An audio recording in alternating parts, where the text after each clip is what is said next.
Hey everybody, it's Jason from the Texas Gun Vault 2, and I'm out here in the garage coming to you with another Garage Gun Talk. I know I said I wasn't going to make one today or tomorrow because I'm playing all these different Broadway productions this weekend, sitting in a pit orchestra, but I did find a little bit of time, even though I am a little bit sick as well. I'm sure you can tell from my voice, and I'm getting over a sinus infection, and I always know I have a sinus infection because of the smell. Like the entire world smells like rotting flesh. It's absolutely terrible.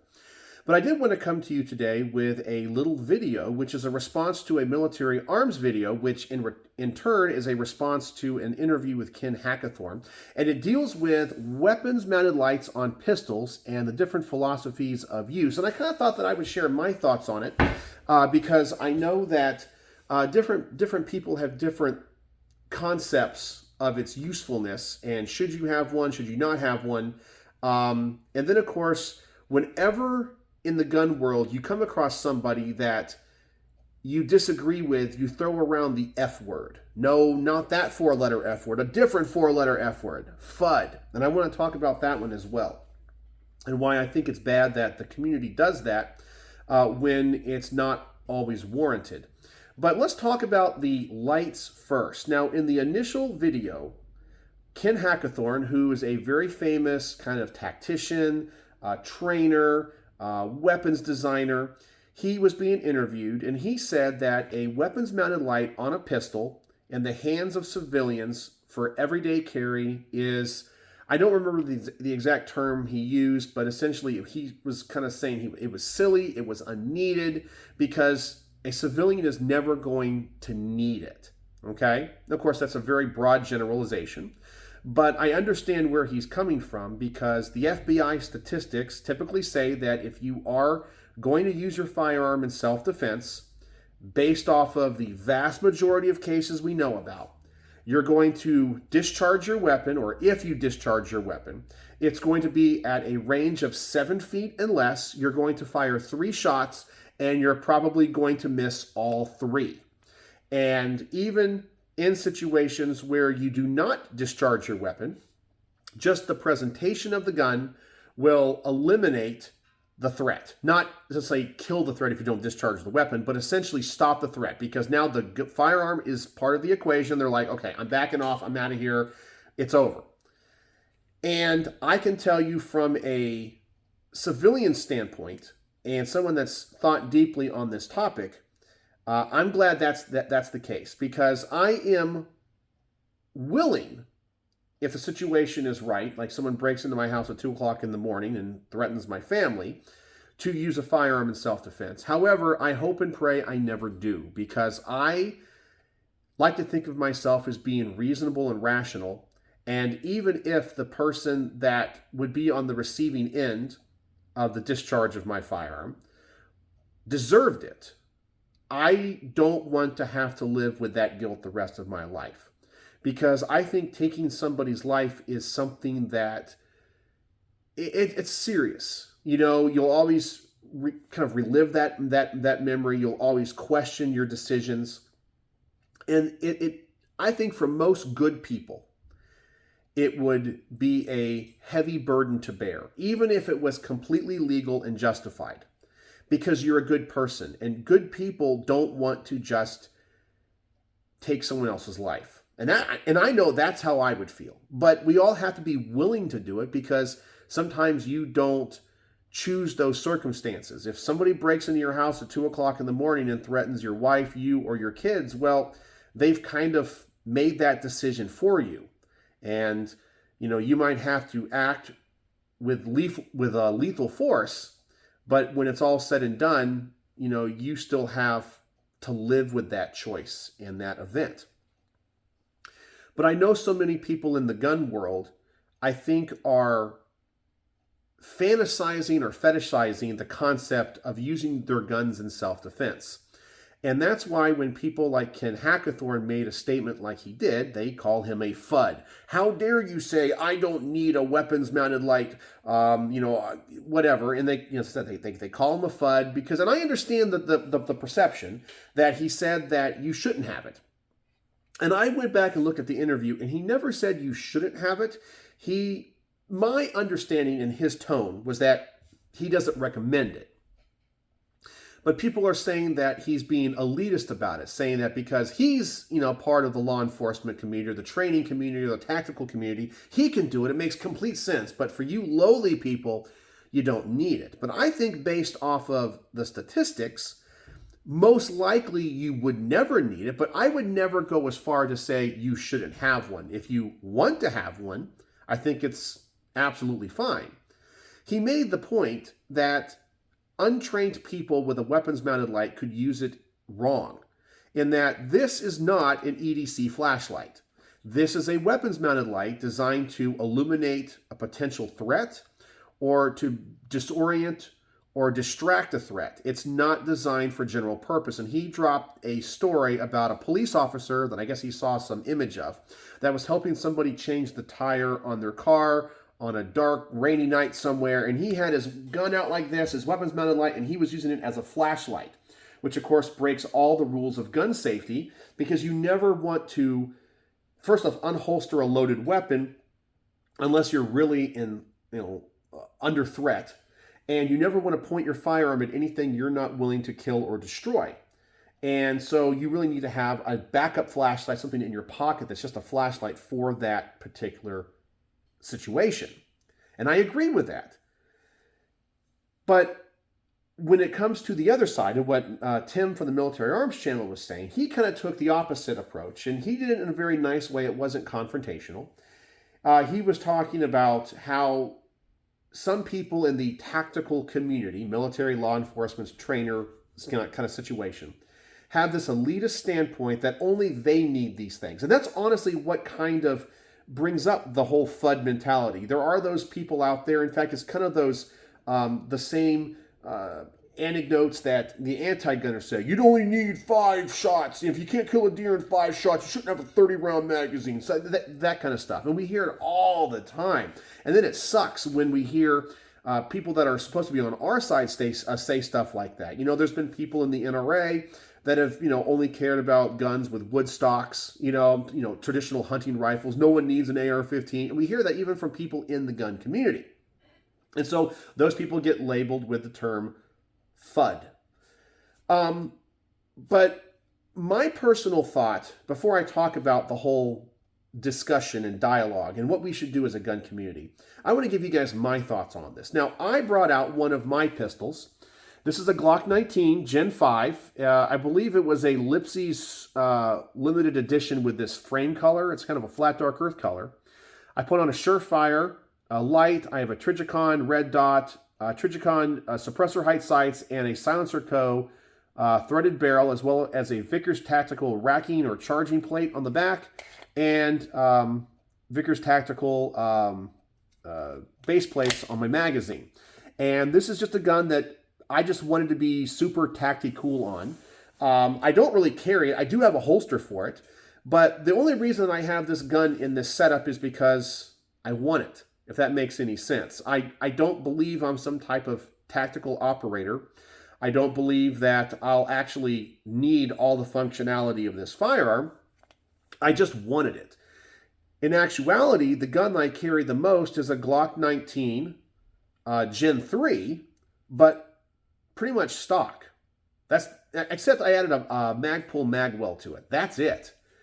But stock. But that's what I normally carry. But I own this.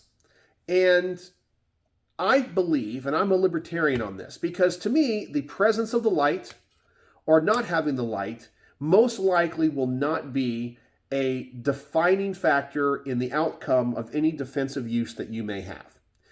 99.9% of the time, if you have to pull your firearm in self-defense, you're not going to need the light. You're not going to have time to use the light. You might not even think about the light. But does that mean you shouldn't have it? No. If you want it, I say go ahead and have it. I don't think that you're thinking you're anything more than what you are. But I just kind of take this middle of the road approach to this. And why people in the gun world get so offended when other people have different opinions is beyond me. Because I think I'm the kind of the rational, reasonable one here. If you want a weapons mounted light, there's pros to it, and there's cons to it. And both of them are valid, and there's no right or wrong way. I say you carry the way that you want to carry. You set up your gun the way you want to set up your gun and that you feel comfortable with. And don't let anybody else tell you any differently. I can tell you my personal opinion, but don't get offended if that opinion is different than yours. You know, you guys probably have many opinions on guns or how to carry guns or how to shoot guns that I disagree with. But guess what? I don't hate you, and I don't think you're stupid because of it. But so many people on that interview were calling Ken Hackathorn a Fudd. And I don't really understand why. Because yes, he might be a little bit of an elitist, but was he wrong? You know, as I kind of talked about earlier in this video, I think some people have this fantasy about using their firearm in self-defense. They want to use it. And so if they're going to use it, they want it to be as tricked out as possible. They want to have the light. They think that there's something that they're not. And so when someone says, you know, statistically, you're not going to need that, you know, they get really, really offended. And they throw around the F word, the Fudd word.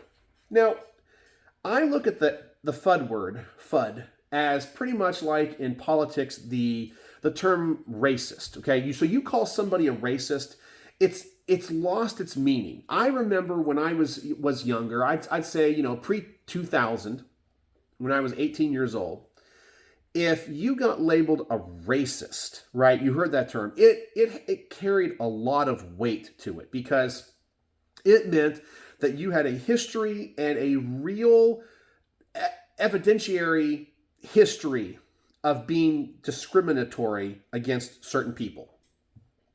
But as time has gone on, because that term became so powerful, people would use it all the time for their political enemies.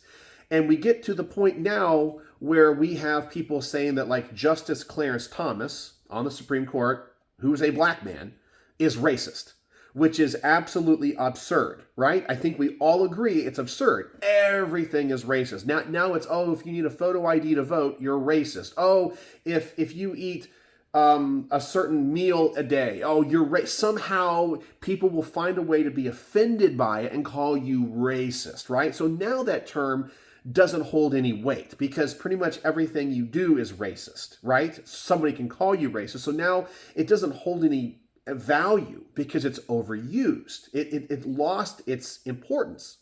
And I feel like in the gun world, the term Fudd is losing its power.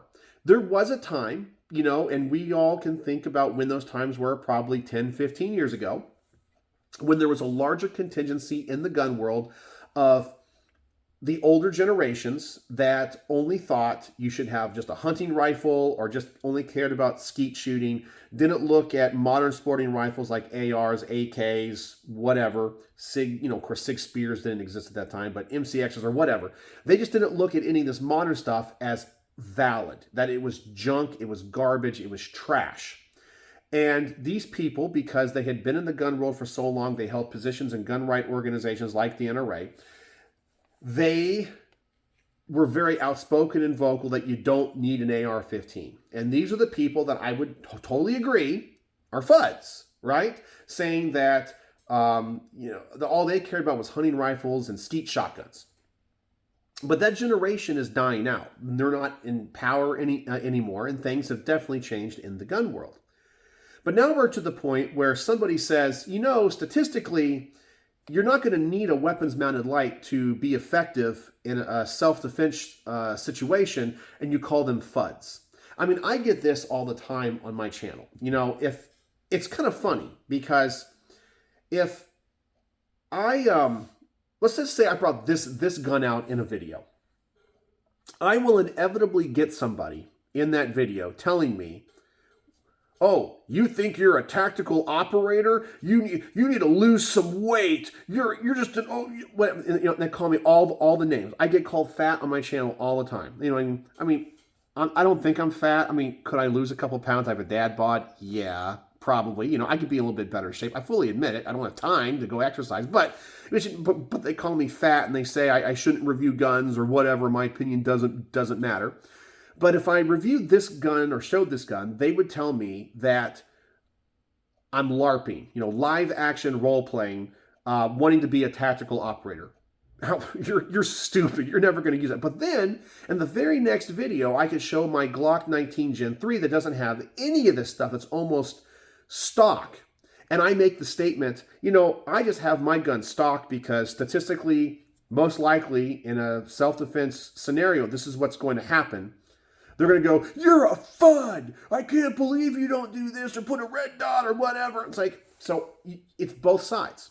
I get both sides of the argument. That to some people, I'm a tactical operator wannabe, and in the next video, I'm a Fudd, okay? And it's just because people disagree, and they take things so personal. And I really feel like as a community, if you're going to use a pejorative like the term Fudd, which I said is kind of like the term racist, or maybe even, going further, it's like the N-word in the gun community. Because, you try to label somebody as that, you just throw it around. Maybe save it for when it's actually true. Just because somebody says, I don't think you should have a tactical light. They don't tell you that you shouldn't. Saying, how dare you that you have one. They're just saying, well, statistically, you're not going to need one. And then just calling them a Fudd. I don't know if that's really what we want to be doing in the gun community. And I think it's destructive because it turns the gun community against itself. And that's exactly what the anti-gunners want us to do. They want us to turn on each other. And I guess it's just because the way the internet is and people can hide behind a keyboard and whatever. Because I know people on my channel, when they make mean comments, they would never say those things to my face. I mean, I delete stuff and block people all the time. I'm actually thinking about doing like a little segment here on this channel about it. Where maybe like I read the mean comments I get every single week and just kind of answer them, but I don't respond to them. I just block the people and so forth. But I know these people would never say these things to my face in real life. And I think it's sad. I think it really is sad, but it's so destructive of the firearms community. No, I can take it. I don't care. I really don't care what anybody else thinks. Never have. If people that know me know that I don't care. But it's destructive. And I think we need to do better. We need to do better. As I said, you can use the F word, the Fudd word, but save it for when it's real, for when you really have to use it. Don't just throw it around because somebody disagrees with you or somebody isn't the most tactical person in the world. Maybe that person doesn't want to be the most tactical person in the world. But also, one other thing I wanted to mention, because I think it was the point that Ken Hackathorn was trying to make, because he was trying to use statistics. Yes, there is a possibility that you might be in a self-defense scenario with your firearm, your handgun, and you might have to use 30 rounds. You need 2 of these 15-round magazines. You need a light. You need a red dot. You need a laser. It is possible that you will be in that scenario. But the chances are very, very, very slim. The chances are you are going to need a basic firearm just to be presented to help defend yourself is very, very, very, very, very, very, very slim. Now, just like having a fire extinguisher at your house to put out a fire, you absolutely need to have a firearm and to learn to carry it responsibly. I'm a big proponent of that. But truly, the chances of you ever having to use it are very small. And beyond that, the chances are that you're ever going to have to need any of the crap that I have on this gun is way smaller than that. Now, I have this because I think it's cool. I don't really carry this gun, but I have it because I can.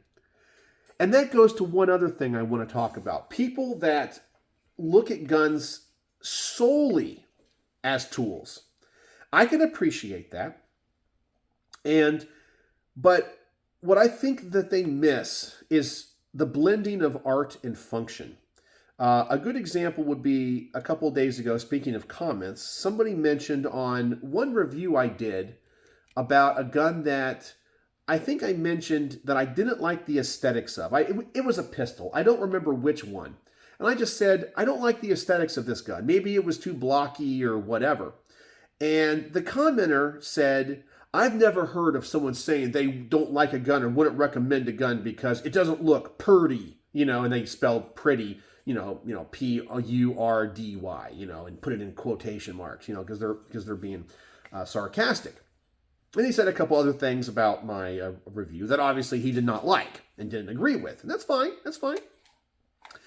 But there are so many things in our life that we buy that we know can function, but we never use them. So, for example, I'm sure some of you guys probably own, or gals, probably own a nice sports car. I know there's some people that follow my channel that are in a good place in life. They like fine guns, and they like fine things, and they like nice cars. And they probably have like a Corvette. What's the current generation? A C8?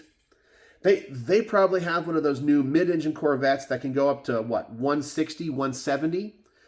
But how many of them have ever actually taken that car out on the road and tracked it to 170 miles an hour? Now, is that car capable of doing it? Do they think that they're capable of driving and controlling the car that fast? I'm sure they do. But do they really go out and do it? No. What about, for example, something that I'm really starting to get interested in, like luxury watches. Like, for example, a Rolex. Like a Rolex Daytona, okay? A Rolex Daytona is like the, creme de la creme of Rolex watches. And it has all these different functions on it that were designed for, like, track racing. You're never going to use it. How many people go out and buy a Rolex Daytona and actually use it for its purpose? How many people go out and buy a Rolex GMT and actually use it for tracking, Greenwich Mean Time? How many people go out and buy a Rolex Submariner and actually go down, 100 meters, 200 meters and have to use the gas relief valve on a $20,000 watch? Nobody. The watch will function and do those things, but it's not about the function. It's about the art. It's about what it is. And that's what guns are to some people. And I feel like the people that don't appreciate the aesthetics of firearms and don't understand the art and the blending of art and function really do miss out in what a firearm is. Because a firearm isn't just a tool to some people. To some people, it's a symbol. It could be a symbol of freedom. It can also be a work of art. And of course, when you disagree with those people, guess what you are? That's right. You're a Fudd. And I'm just getting tired of it. I don't know. That's just what I think. I think we as a gun community really need to tone down the use of the F word, unless it's warranted and it's valid. But anyway, that's what I wanted to talk about tonight. My thoughts on weapons-mounted lights. I do not think you need one. If you want to carry one, you can. I'm a libertarian on this topic, okay? If it makes you feel better, by all means, have a weapons-mounted light. But if you don't have one, the chances of you ever needing one are very, very, very, very, very, very tiny. And I personally do not care if you have one or not. I think there are valid pros and there are valid cons to it. And that's my thoughts on it. So anyway, I just wanted to share that with you, talk about this topic, the F word, and weapons-mounted lights. So that's all I want to talk about. But speaking of using the F word, okay, that's going to be the word of the day. The F word, Fudd. So if you made it to the end of this video, number one, tell me what you think about weapons-mounted lights and the big controversy of people calling Ken Hackathorn a traitor or a Fudd, saying civilians don't need them. What's your personal thoughts on the use of lights on a defensive pistol? And what do you guys think about the use of the F word and just calling people out that you just disagree with for whatever reason and calling them a Fudd? Let me know. This should be a really interesting comment section this time. And I guess that's all I wanted to say. So I look forward to your responses. So, as always, thanks for watching.